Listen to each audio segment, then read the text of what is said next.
ಓಂ ಶ್ರೀ ಗುರು ಬಸವಲಿಂಗಾಯ ನಮಃ. ಸರ್ವರಿಗೂ ಶರಣಾರ್ಥಿ.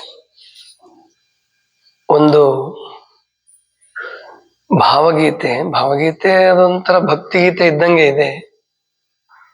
ಕಾಳಿಂಗರಾವ್ ಅಂತ ಹೇಳಿ ಒಬ್ರು ಒಳ್ಳೆ ಸುಗಮ ಸಂಗೀತಗಾರ ಇದ್ರು. ಅಂದ್ರೆ ಅಶ್ವತ್ಗಿಂತ ಮುಂಚೆ ಅನಂತ ಸ್ವಾಮಿಗಿಂತ ಮುಂಚೆ ಪಿ ಕಾಳಿಂಗರಾವ್ ಅದ್ಭುತವಾದ ಸಂಗೀತಗಾರ. ಅವರು ಹೆಂಗ್ ಹಾಕ್ತಿದ್ರು ಅಂತಂದ್ರೆ ಪ್ರಾಯಶಃ ಇನ್ಯಾರು ಅಷ್ಟು ಚೆನ್ನಾಗಿ ಅದಕ್ಕೆ ಸಂಗೀತ ಸಂಯೋಜನೆ ಮಾಡಕ್ ಆಗಲ್ಲ ಅಂತ ಅಂದಿರ್ಬೇಕು. ಮತ್ತೆ ಎಂತ ಹಾಡುಗಳು ಕೊಡ್ತಿರೋ ಅಂತ ಹಾಡುಗಳಿಗೆ ಅದೇ ರಾಗದಲ್ಲಿ ಅದಕ್ಕೆ ಅದು ಮರ್ತಿರಬಾರ್ದು. ಇನ್ನು ಅಂಥ ರೀತಿನಲ್ಲಿ ಸಂಗೀತ ಸಂಯೋಜನೆ ಮಾಡಿ ಹಾಡ್ತಿದ್ರು. ಅವ್ರು ಹಾಡೋದು ತುಂಬಾ ಚೆನ್ನಾಗಿ ಹಾಡ್ತಿದ್ರು. ಅದರಲ್ಲೂ ವಿಶೇಷವಾಗಿ ಅವ್ರದ್ದು ಬಹಳ ಪ್ರಸಿದ್ಧವಾದ ರತ್ನನ್ ಪದಗಳು. ಜಿ ಪಿ ರಾಜರತ್ನಂ ಬರೆದಿದ್ದಂತಹ ಪದಗಳು. ಜಿ ಪಿ ರಾಜರತ್ನಂ ಕುಡಿತಿರ್ಲಿಲ್ಲ, ಆದ್ರೆ ಕುಡುಕರ ತರ ಪದ ಬರೆದಿದ್ದಾರೆ.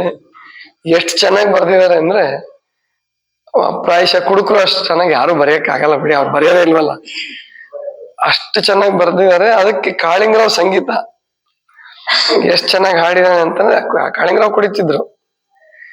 ಪ್ರಾಯಶಃ ಅವ್ರು ಕುಡಿದೇ ಹೋಗಿದ್ರೆ ಅಷ್ಟು ಚೆನ್ನಾಗಿ ಒಳ್ಳೆ ಕಲಾವಿದ್ರು ಆಗ್ತಿದ್ರು ಅಲ್ಲೋ ಗೊತ್ತಿಲ್ಲ. ಕುಡ್ದಿದ್ದಕ್ಕೆ ಒಳ್ಳೆ ಕಲಾವಿದರಾದ್ರು ಅಂತ ಕಾಣುತ್ತೆ. ಇವತ್ತು ಅದೇ ಬೆಳಗ್ಗೆ ನೆನಪಾಗಿತ್ತು. ಕೆಲವರು ಚಟಗಳನ್ನ ಮಾಡಿ ಅವರು ತಮ್ಮ ಕಲೆಗೆ ನ್ಯಾಯ ಒದಗಿಸಿದ್ರು. ಕಾಳಿಂಗರಾವ್ ಇರ್ಬೋದು, ಭೀಮಸೇನ್ ಜೋಶಿ ಇರ್ಬೋದು, ಇಂಥ ಕೆಲವರು. ಹಂಗಂತ ಹೇಳಿ ಮತ್ತೆ ಕಲಾವಿದರೆಲ್ಲ ಕುಡಿಬೇಕು ಅಂತಲ್ಲ, ಗೊತ್ತಾಯ್ತಲ್ಲ. ಅವ್ರುಗಳು ಹಂಗ್ ಬದುಕಿದ್ದೆ ಚೆನ್ನಾಗಾಯ್ತು.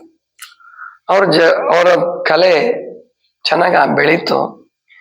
ಅಷ್ಟು ಚೆನ್ನಾಗಿ ಸಂಗೀತ ನಿರ್ದೇಶನ, ಸಂಗೀತ ಸಂಯೋಜನೆ ಮಾಡಕ್ ಆಗಲ್ವೇನೋ ಅನ್ನೋಷ್ಟ್ರ ಮಟ್ಟಿಗೆ. ಈಗ ನಾನು ಹಾಡ್ತಕ್ಕಂಥದ್ದು R.C. ಭೂಸನೂರ್ ಮಠ ಅಂತ ಹೇಳಿ ಅವರು ರಚನೆ ಮಾಡಿರ್ತಕ್ಕಂಥದ್ದು ದೀಪಾವಳಿ ಹಬ್ಬದ ಬಗ್ಗೆ. ದೀಪಾವಳಿ ಹಬ್ಬದ ಬಗ್ಗೆ ಯಾರವ್ರು ಮಾತಾಡೋರು? ದೂರ ಕಳ್ಸ. ಆಮೇಲೆ ಅದಕ್ಕೆ ಪಿ ಕಾಳಿಂಗರಾವ್ ಅವರು ಸಂಗೀತ ನಿರ್ದೇಶನ ಮಾಡಿದ್ದಾರೆ ಬಹಳ ಅದ್ಭುತವಾದಂತಹ ರೀತಿನಲ್ಲಿ. ಅದಕ್ಕೆ ತಬಲಾ ಹಾರ್ಮೋನಿಯಂ ಏನು ಬೇಡ, ಅದು ಬಂತಂದ್ರೆ ಮತ್ತೆ ಸಾಹಿತ್ಯ ಗೊತ್ತಾಗಲ್ಲ. ಸಾಹಿತ್ಯ ಗೊತ್ತಾಗದೆ ಹೋದ್ರೆ ಆ ಹಾಡಿಯೂ ಪ್ರಯೋಜನ ಆಗಲ್ಲ. ಸಾಹಿತ್ಯ ತಿಳ್ಕೊಳ್ಳೋಣ, ತುಂಬಾ ಚೆನ್ನಾಗಿದೆ. ಮತ್ತೆ ನಿಮ್ಮ ಹಾರ್ಮೋನಿಯಂ ತಬಲ ಮೀರಿಸಿ ಆಡೋ ಅಷ್ಟು ನಂಧ್ವನಿ ಜೋರಿಲ್ಲ. ಹಂಗಾಗಿ ಅದನ್ನ ಸುಮ್ಮನೆ ಆನಂದಕ್ಕೋಸ್ಕರ ಹಾಡೋದು. ಹೋದ ವರ್ಷ ಬಂದ ಹಬ್ಬ, ಹೋದ ವರುಷ ಹೊಳೆದ ಬೆಳಕು, ಮತ್ತೆ ಮರಳಿ ಬಂದಿತಿಂದು, ಮತ್ತೆ ಮರಳಿ ಹೊಳೆಯಿತಿಂದು. ಹೋದ ವರ್ಷ ಬಂದ ಹಬ್ಬ, ಹೋದ ವರುಷ ಹೊಳೆದ ಬೆಳಕು, ಮತ್ತೆ ಮರಳಿ ಬಂದಿತಿಂದು, ಮತ್ತೆ ಮರಳಿ ಹೊಳೆಯಿತಿಂದು, ಮತ್ತೆ ಮರಳಿ ಹೊಳೆಯಿತು. ಅಂದು ಕಂಡ ಇಳೆಯ ಹಸಿರು, ಅಂದು ಕಂಡ ಬೆಳೆಯ ಉಸಿರು, ಅಂದು ಕಂಡ ಇಳೆಯ ಹಸಿರು, ಅಂದು ಕಂಡ ಬೆಳೆಯ ಉಸಿರು, ಕಣ್ಗೆ ಮತ್ತೆ ಮುಕ್ತಿ ನೀಡಿ ಜನ್ಮ ಕುಸಿರು ತಂದವಿಂದು, ಜನ್ಮ ಕುಸಿರು ತಂದವಿಂದು. ಹೋದ ವರ್ಷ ಬಂದ ಹಬ್ಬ, ಹೋದ ವರುಷ ಹೊಳೆದ ಬೆಳಕು, ಮತ್ತೆ ಮರಳಿ ಬಂದಿತಿಂದು, ಮತ್ತೆ ಮರಳಿ ಹೊಳೆಯಿತಿಂದು, ಮತ್ತೆ ಮರಳಿ ಹೊಳೆಯಿತು. ಬೆಳಗನಿದನು ಕಾಣಲಿಕ್ಕೆ ದೀಪವಿದನು ಹಚ್ಚಲಿಕ್ಕೆ, ಬೆಳಗನಿದನು ಕಾಣಲಿಕ್ಕೆ. ದೀಪವಿದನು ಹಚ್ಚಲಿಕ್ಕೆ, ಒಂದು ವರುಷ ಕಾಯಬೇಕೆ, ಒಂದು ವರುಷ ತಡೆಯಬೇಕೆ, ಒಂದು ವರುಷ ತಡೆಯಬೇಕೆ. ಹೋದ ವರ್ಷ ಬಂದ ಹಬ್ಬ, ಹೋದ ವರುಷ ಹೊಳೆದ ಬೆಳಕು, ಮತ್ತೆ ಮರಳಿ ಬಂದಿತಿಂದು, ಮತ್ತೆ ಮರಳಿ ಹೊಳೆಯಿತೆಂದು, ಮತ್ತೆ ಮರಳಿ ಹೊಳೆಯಿತು. ಬೆಳಗನಿದನು ಕಾಣಲಿಕ್ಕೆ, ದೀಪವಿದನು ಹಚ್ಚಲಿಕ್ಕೆ, ಬೆಳಗನಿದನು ಕಾಣಲಿಕ್ಕೆ, ದೀಪವಿದನು ಹಚ್ಚಲಿಕ್ಕೆ, ಒಂದು ವರುಷ ಕಾಯಬೇಕೆ, ಒಂದು ವರುಷ ತಡೆಯಬೇಕೆ, ಒಂದು ವರುಷ ತಡೆಯಬೇಕೆ. ಹೋದ ವರ್ಷ ಬಂದ, ಸುಮ್ಮನಿಟ್ಕೋ, ತಬಲನ ಅಷ್ಟು ಹಾಕ್ಬೇಡ. ಹೋದ ವರ್ಷ ಬಂದ ಹಬ್ಬ, ಹೋದ ವರುಷ ಹೊಳೆದ ಬೆಳಕು, ಮತ್ತೆ ಮರಳಿ ಬಂದಿತೆಂದು, ಮತ್ತೆ ಮರಳಿ ಹೊಳೆಯಿತೆಂದು, ಮತ್ತೆ ಮರಳಿ ಹೊಳೆಯಿತು. ಮನದ ಎಳೆಯ ಹಸುರಿನಲ್ಲಿ ಗುಣದ ಬೆಳೆಯ ಸುಳಿಯ ತೆಗೆದು, ಮನದ ಎಳೆಯ ಹಸುರಿನಲ್ಲಿ ಗುಣದ ಬೆಳೆಯ ಸುಳಿಯ ತೆಗೆದು, ಒಳಗೆ ದೀಪ ಹಚ್ಚಿನಲಿದು, ಬೆಳಗಿನೊಳಗೆ ಬೆಳಗ ಕಾಣಿ, ಬೆಳಗಿನೊಳಗೆ ಬೆಳಗ ಕಾಣಿ. ಎಂದಿಗೂ ದೀಪೋತ್ಸವ, ಎಂದಿಗೂ ದಿವ್ಯೋತ್ಸವ, ಎಂದಿಗೂ ದೀಪೋತ್ಸವ, ಎಂದಿಗೂ ದಿವ್ಯೋತ್ಸವ, ಎಂದಿಗೂ ದಿವ್ಯೋತ್ಸವ, ಎಂದಿಗೂ ದಿವ್ಯೋತ್ಸವ. ಹೋದ ವರ್ಷ ಬಂದ ಹಬ್ಬ, ಹೋದ ವರುಷ ಹೊಳೆದ ಬೆಳಕು, ಮತ್ತೆ ಮರಳಿ ಬಂದಿತೆಂದು, ಮತ್ತೆ ಮರಳಿ ಹೊಳೆಯಿತೆಂದು, ಮತ್ತೆ ಮರಳಿ ಹೊಳೆಯಿತು, ಮತ್ತೆ ಮರಳಿ ಹೊಳೆಯಿತು. ಅಂದ್ರೆ ದೀಪಾವಳಿ ಹಬ್ಬದಲ್ಲಿ ನೀವೆಲ್ಲ ದೀಪ ಹಚ್ತೀರಿ, ಬಹಳ ಪಟಾಕಿ ಹಾರಿಸ್ತಾರೆ. ದೀಪಾವಳಿ ಹಬ್ಬದ ಅರ್ಥವೇ ಇಲ್ದಂಗೆ ಮಾಡಾಕ್ ಬಿಡ್ತಾರೆ ಇವಾಗ. ಆದ್ರೆ ಪಟಾಕಿಗಳು ಇಲ್ಲದ ಕಾಲದಲ್ಲಿ ದೀಪಗಳನ್ನು ಹಚ್ಚಿಡ್ತಿದ್ರು. ಅದಕ್ಕಿಂತ ಮುಂಚೆ ಈ ಆಕಾಶ ಬುಟ್ಟಿ ಅಂತ ಮಾಡ್ತಿದ್ರು. ಅದರಲ್ಲಿ ಇರ್ತಕ್ಕಂಥ ದೀಪಾವಳಿ ಹಬ್ಬದ ವೈಭವ, ಅದರಲ್ಲಿ ಅರ್ಥ ಇದೆ. ಹಿಂದೆ ಕಾರ್ತೀಕ ಮಾಸ ಏನಿದೆ, ಕಾರ್ತೀಕ ಮಾಸದಲ್ಲಿ ಕತ್ಲು ಬಹಳ ಇರ್ತಿತ್ತು. ಎಲ್ಲಾ ಮಾಸಗಳಿಗಿಂತಲೂ ಕಾರ್ತೀಕ ಮಾಸದಲ್ಲಿ ಕತ್ಲು ಬಹಳ. ಆವಾಗ ನಕ್ಷತ್ರಗಳು ಕಡಿಮೆ ಕಾಣೋದು, ಮತ್ತು ಬೇರೆ ಬೇರೆ ಏನು ಪ್ರಕೃತಿದತ್ತವಾಗಿ ಇದ್ದಂತಹ ಬೆಳಕು ತುಂಬಾ ಕಡಿಮೆ. ಅದಕ್ಕೆ ಕಾರ್ತೀಕ ಅಂತ ಹೆಸರಿಟ್ಟು ಕಾಣುತ್ತೆ. ಅದಕ್ಕೆ ಆಕಾಶ ಬುಟ್ಟಿಗಳನ್ನು ಹಚ್ಚಿ ಎತ್ತರದಲ್ಲಿ ದೀಪಗಳನ್ನು ಬೆಳಗ್ಸೋದು, ಅದರಿಂದ ದಾರಿ ಕಾಣಿಸೋದಕ್ಕೆ ನೆರವು ಮಾಡ್ತಾ ಇದ್ರು ಕಾರ್ತೀಕ ಮಾಸ ತುಂಬಾ.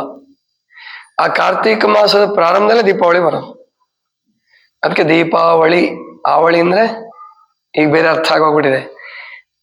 ವಳಿ ಅಂದ್ರೆ ಗುಂಪು ಅಂತ ಅರ್ಥ. ದೀಪಗಳ ಗುಂಪು, ದೀಪಗಳನ್ನು ಹಚ್ಚೋದು. ಅದಕ್ಕಿಲ್ಲಿ ಆರ್.ಸಿ. ಬಸವನೂರು ಮಠರು ಎಂಥ ಅದ್ಭುತವಾಗಿ ಹೇಳ್ತಾರೆ ಅಂದ್ರೆ, ದೀಪಾವಳಿನಲ್ಲಿ ಸುಗ್ಗಿನೂ ಬಹಳ ಇರ್ತದೆ. ಅಂದು ಕಂಡ ಇಳೆಯ ಹಸಿರು, ಅಂದು ಕಂಡ ಇಳೆಯ ಹಸಿರು, ಅಂದು ಕಂಡ ಬೆಳೆಯ ಉಸಿರು, ಕಣ್ಗೆ ಮತ್ತೆ ಮುಕ್ತಿ ನೀಡಿ ಜನ್ಮ ಕುಸಿರು ತಂದವಿಂದು, ಜನ್ಮ ಕುಸಿರು ತಂದವಿಂದು. ಅಂದ್ರೆ ಈ ಬೆಳೆಯ ಹಸಿರು ಕಾಣಿಸ್ತಪ್ಪ ಅಂತಂದ್ರೆ ಬದುಕು ಸಾರ್ಥಕ, ಅಂದ್ರೆ ಮುಂದಿನ ಸಮೃದ್ಧಿ. ಅಂದ್ರೆ ಉಸಿರು ನಿಲ್ಬೇಕಾದ್ರೆ, ಬದುಕಬೇಕಾದ್ರೆ ಅದು ಏನು ಬೆಳೆ ಬೇಕಲ್ಲ, ಸುಗ್ಗಿ ಬೇಕಲ್ಲ, ಅದು ಈಗ ಕಾಣಿಸ್ತಾ ಇದೆ.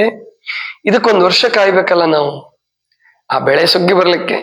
ಅಂದು ಕಂಡ ಇಳೆಯ ಹಸಿರು, ಅಂದು ಕಂಡೆಯ ಬೆಳೆಯ ಉಸಿರು, ಮತ್ತೆ ಕಣ್ಣಿಗೆ ಮುಕ್ತಿ ನೀಡಿ, ಅಂದ್ರೆ ಕಣ್ಣಿಗೆ ಸಂತೋಷ ಕೊಟ್ಟು, ಇಲ್ಲಿ ಮುಕ್ತಿ ನೀಡಿ ಅಂದ್ರೆ ಆ ಸಾರ್ಥಕತೆಯ ಮನೋಭಾವ ಅಂತ ತಗೋಬೇಕು.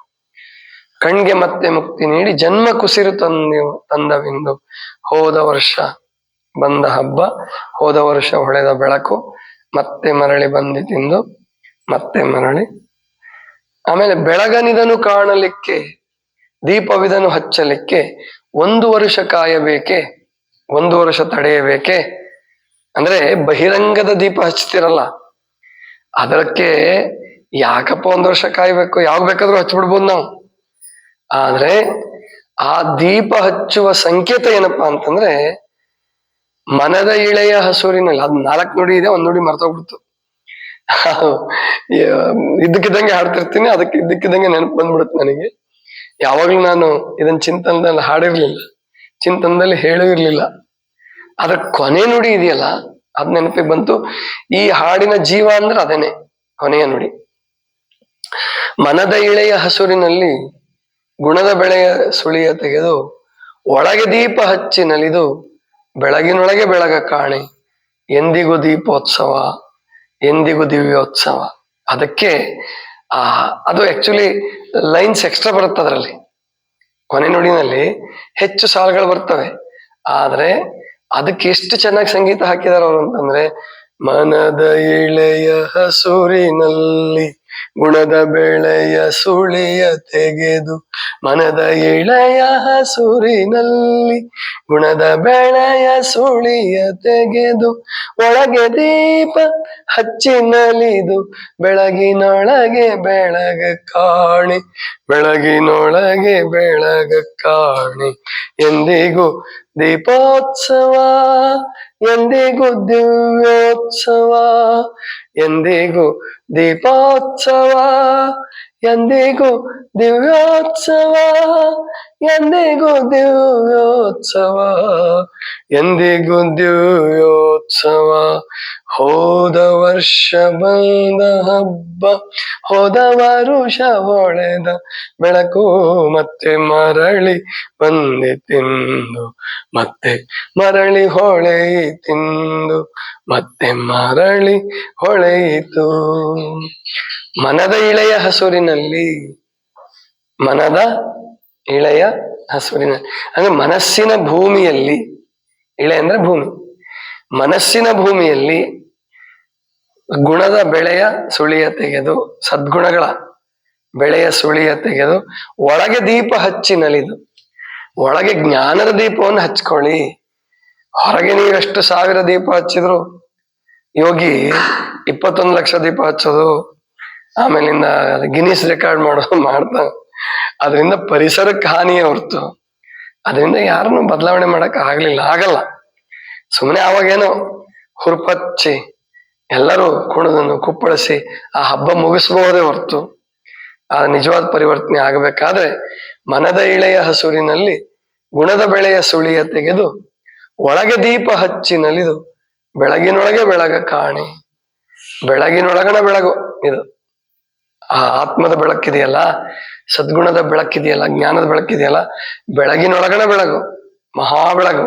ಬಸವಣ್ಣವರೊಂದು ವಚನದಾಗ ಹೇಳಿ, ಬೆಳಗಿನೊಳಗೆ ಬೆಳಗ ಕಾಣಿ, ಎಂದಿಗೂ ದೀಪೋತ್ಸವ, ಎಂದಿಗೂ ದಿವ್ಯೋತ್ಸವ.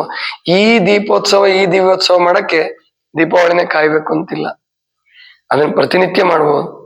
ಎಂದಿಗೂ ದೀಪೋತ್ಸವ, ಎಂದಿಗೂ ದಿವ್ಯೋತ್ಸವ, ಎಂದಿಗೂ ದೀಪೋತ್ಸವ, ಎಂದಿಗೂ ದಿವ್ಯೋತ್ಸವ. ಇದು ಅದ್ಭುತವಾದಂತಹ ಪರಿಕಲ್ಪನೆ. ಇದು ಹೆಚ್ಚು ಜನರಿಗೆ ಗೊತ್ತಿಲ್ಲ, ಮತ್ತೆ ಯಾರು ಇದನ್ನ ಹಾಡೋದೇ ಇಲ್ಲ. ಸುಗಮ ಸಂಗೀತದಲ್ಲಿ ಅಲ್ಲಿ ಇಲ್ಲಿ ನಾನು ಕೇಳಿದೀನಿ, ಆ ರೇಡಿಯೋನವರು ಮನೆ ಹಾಡರು ಅಂತವನ್ನ ಹಾಕದೇ ಇಲ್ಲ. ಇಂಥ ಅದು ಮತ್ತೆ ಕೇಳ್ಬೇಕು ನಾವು. ಅಂದ್ರೆ ಯೂಟ್ಯೂಬಲ್ಲಿ ಸಿಗುತ್ತೆ ಬಿಡಿ, ಇವಾಗ ನೀವೆಲ್ಲ ಕಾಳಿಂಗರಾವ್ ಅದು ಕೇಳ್ಬೋದು. ಆ ರೇಡಿಯೋದಲ್ಲಿ ಪ್ರಸಾರ ಮಾಡಿದ್ರೆ ಹೆಚ್ಚು ಜನರಿಗೆ ಗೊತ್ತಾಗತ್ತೆ.